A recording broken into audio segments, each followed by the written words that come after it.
शरीर विभिन्न अंशर कार्य।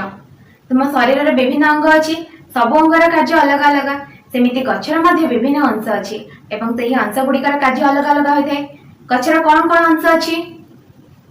पत्र, फूल, फल, कांड, चेर बा मूल। कौन कौन अंश अच्छे? पत्र, फूल, फल,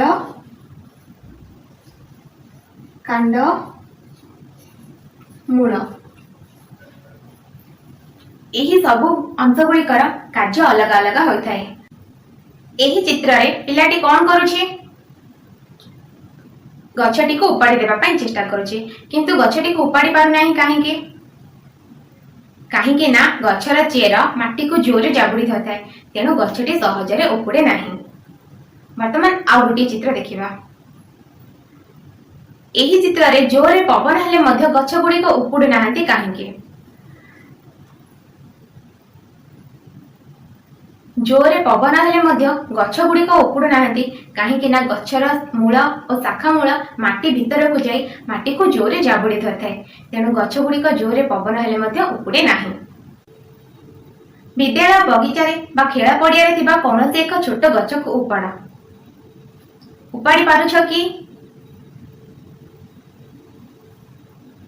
हाँ, छोट गछटी को उपाड़ी पारुछ। घास बुदा को उपाड़। घास बुदा सहजरे उपुड़ी आसिला कि? घास बुदाटी सहजरे उपुड़िला नाही। घास बुदा को उपाड़िबा पई बल प्रयोग करबा को पड़िला। सेथिरे माटी लागिछि कि? हाँ, सेथिरे किछि परिमाण रे माटी लागिछि।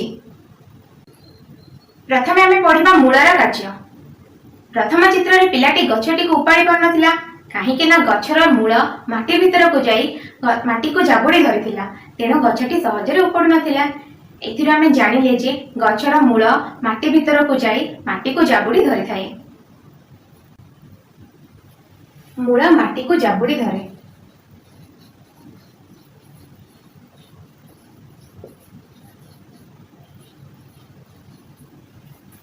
तुमे जेतेबेले गछरे पानी दियो, केउठारे पानी दियो? गछर मूलरे।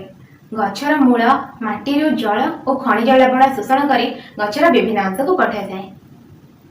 केमिति पठाए? आस गोटे परीक्षा करिबा। प्रथमे गोटे काच ग्लास रे किछि अलता मिसा पानी नेबा।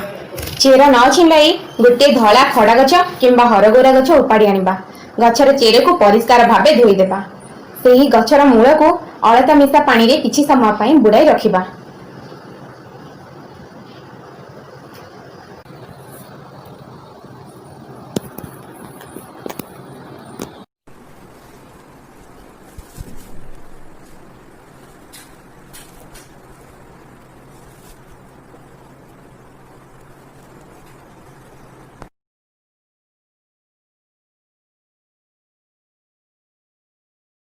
किछि समय परे गछटी को भल भाबरे लक्ष्य करिबा।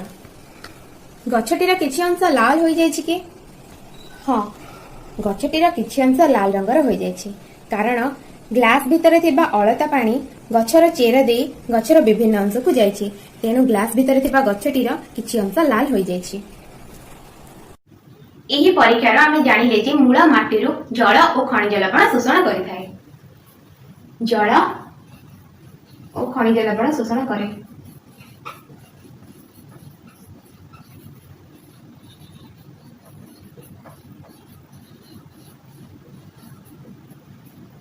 गछर मूल रे पानी देले माटी रे थिबा खनिज लवण पानी रे मिसि जाए। गछर मूल सेही पानी को शोषण करी गछर विभिन्न अंश को पठाई थाए। गछर चेर माटी को जोरे जाबुड़ी धरि थाए। फल वर्षा हेले किंबा साधारण पवन हेले गछटी सहजरे उपुड़ी जाए नाही।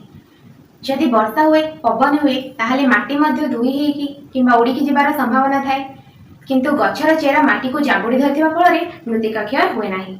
जेउ स्थान रे अधिक गछ थाए सेठारे मृत्तिका क्षय हुए नाही। केउ स्थान रे अधिक गछ थाए? जंगल रे।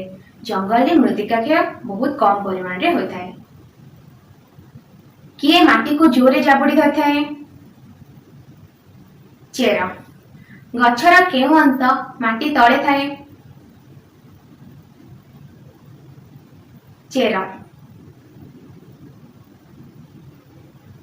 ଗଛର ଚେର ମାଟିରୁ କଣ ଶୋଷଣ କରିଥାଏ? ଜଳ ଓ ଖଣିଜ ଲବଣ। ଯେଉଁ ସ୍ଥାନରେ ଅଧିକ ଗଛ ଥାଏ ସେଠାରେ କଣ ହୁଏ ନାହିଁ? ମୃତ୍ତିକା କ୍ଷୟ। ଆଜି ପାଇଁ ଘର କାମ ହେଉଛି ମୂଳ ମାଟିରୁ କିପରି ଜଳ ଶୋଷଣ କରିଥାଏ ନିଜେ ପରୀକ୍ଷା କରି ଦେଖିବା। ଧନ୍ୟବାଦ।